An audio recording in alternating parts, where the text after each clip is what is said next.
প্রিয় ভাইরা, বলুন তো, আমরা যে আরবি মাস অতিবাহিত করছি, কাটাচ্ছি, এই মাসটির নাম কি? শাবান। মাশাআল্লাহ, তো আপনারা সবাই জানেন। শাবানের পরেই যে মাস আসবে এটার নাম কি? রমাদান। যে আসতেছে, আপনাদের ভাল লাগে? হ্যাঁ, রমাদান নাম শুনলেই মুমিন হৃদয়ে বয়ে যায় প্রশান্তির ফল্গু ধারা, ঠিক কিনা? একটা আনন্দ, একটা উচ্ছ্বাস আমাদের হৃদয়ের মধ্যে চলে আসে। রমাদান সাইয়্যিদুশ শুহুর, 12 মাসের মধ্যে সব চাইতে শ্রেষ্ঠতম মাস রমাদান আল মুবারক আসছে। আত্মশুদ্ধির মাস, আত্মসংশোধনের মাস, শুদ্ধাচারের মাস, নিজেকে আলোকিত করবার মাস। এই রমাদানুল মুবারকে আমাদের কি করণীয়, কি বর্জনীয়? ইনশাআল্লাহ, ওমা তাওফীকি ইল্লা বিল্লাহ। আল্লাহ তাআলা ইরশাদ করছেন, شهر رمضان الذي أنزل فيه القرآن هدى للناس وبينات من الهدى والفرقان। আল্লাহ বলেন, রমাদান এমন একটা মাস যে মাসে কোরআন নাজিল করা হয়েছে। আর এই কোরআন হচ্ছে বিশ্ব মানবের জন্য পথ নির্দেশিকা, হেদায়েতের সুস্পষ্ট বর্ণনা এবং সত্য মিথ্যা পৃথক করার আসমানি মানদণ্ড রূপে জামিনে আমাদের জন্য কোরআন নাজিল করেছে কে? আওয়াজ করে বলেন তো, আল্লাহর নাজিল করা এই কোরআনে কোনো ভুল আছে? সন্দেহ আছে? সংশয় আছে? কিতাব যেটা পড়ে গবেষণা করে এর তথ্য, উপাত্ত, ইনফরমেশন, লেসন নিয়ে শেষ করা যায় না। সুবহানাল্লাহ। আল্লাহ বলেন, এই কোরআনকে আমি রমাদানে নাজিল করেছি, যেটা বিশ্ব মানবের জন্য পথ নির্দেশিকা।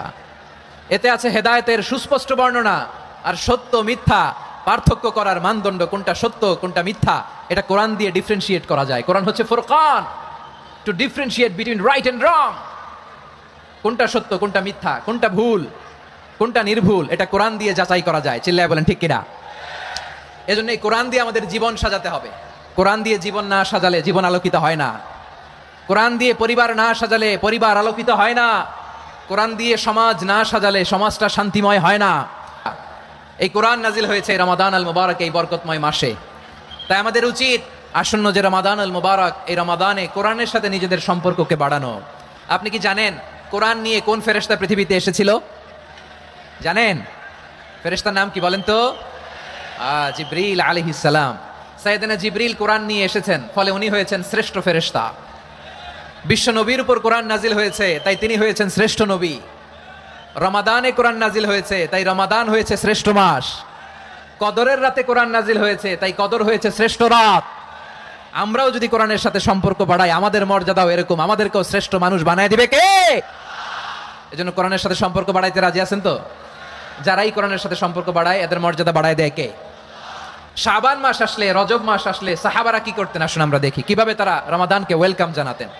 রজব শাবান আসলেই ওনারা রমাদান পর্যন্ত পৌঁছার আকুতি, আগ্রহ আর ফরিয়াদ আল্লাহর কাছে জানাতেন, আর বলতেন, ইয়া আল্লাহ, রমজান পর্যন্ত আমাদের হায়াত বাড়িয়ে দাও। আল্লাহুম্মা বাল্লিগনা রমাদান। আল্লাহ, তুমি রমজান পর্যন্ত আমাদের পৌঁছে দাও। আল্লাহুম্মা বারিক লানা ফি রজব ওয়া শাবান ওয়া বাল্লিগনা রমাদান। আল্লাহ, রজব শাবানে বরকত দাও। আল্লাহ, রমজান পর্যন্ত তুমি আমাদেরকে পৌঁছে দাও। আওয়াজ করে পড়েন আমিন।